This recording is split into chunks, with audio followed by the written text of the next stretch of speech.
অন্তর কাঁপানো একটি প্রেমের গল্প। কাঁদবেন না প্লিজ। Love story. একটা ছেলে একটা মেয়েকে খুব ভালোবাসতো। একদিন মেয়েটা ছেলেটাকে ছেড়ে চলে যায়। কিছুদিন পর সেই মেয়েটা দেখা যায় অন্য একটি ছেলের সাথে রিক্সা করে ঘুরে বেড়াচ্ছে। অতঃপর পূর্বের ছেলেটি ক্ষিপ্ত হয়ে মেয়েটার বাসায় যায়। গিয়ে মেয়েটার গালে সজোরে থাপ্পড় মারে আর বলে, তুই এত খারাপ এটা আগে জানতাম না, জানলে তোর মতো নর্তকীর সাথে প্রেম করতাম না, তুই আসলেই একটা নষ্টা মেয়ে ইত্যাদি বলে মেয়েটাকে গালিগালাজ করে।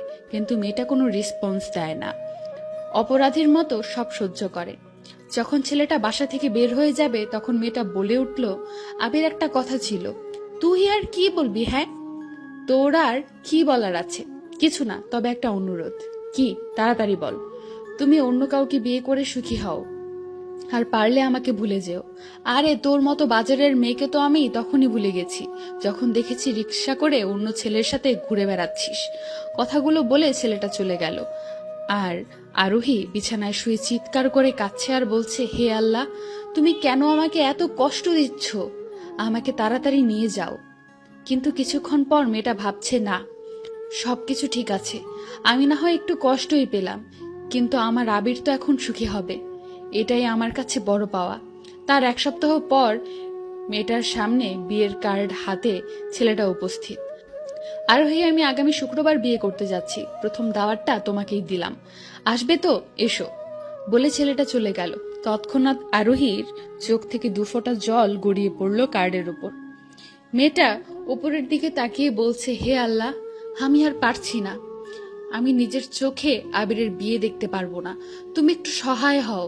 আজ শুক্রবার, জুম্মার নামাজের পর আবিরের বিয়ের কার্য সম্পূর্ণ হয়।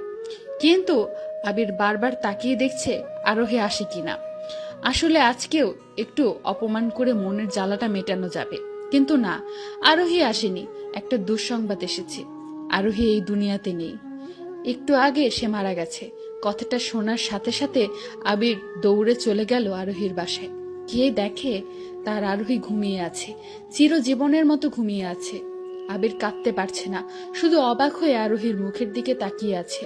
আর স্মৃতির পটে ভেসে আসছে পূর্বের খুনসুটিগুলো। এমন সময় আবিরের ঘোর ভেঙে দিয়ে একটি ছেলে বলে উঠল, ভাইয়া।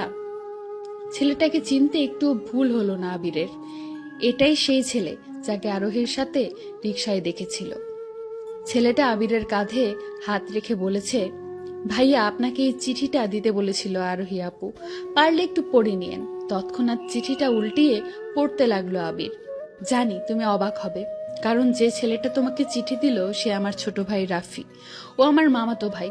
কি করব বলো, আমি তো জানতাম না যে আমার শরীরের মরণ ব্যাধি ক্যান্সার আছে।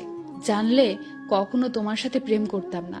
যখন জানলাম আমি ক্যান্সারের রোগী, তখন আমার পায়ের নিচ থেকে মাটি সরে গিয়েছিল। সিদ্ধান্ত নিলাম তোমার থেকে দূরে সরে যাব, না হলে তো তুমি সুখী হতে পারবে না। এখন তুমি আমাকে ঘৃণা করো, আমার খুব ভালো লাগে, কিন্তু একটা কষ্টকে জানো, যখন তুমি আমাকে নষ্টা, নর্তকী, বাজারের মেয়ে বলেছিলে, তখন সত্যি খুব খারাপ লাগছিল আমার। আমি কি আসলেই এমন?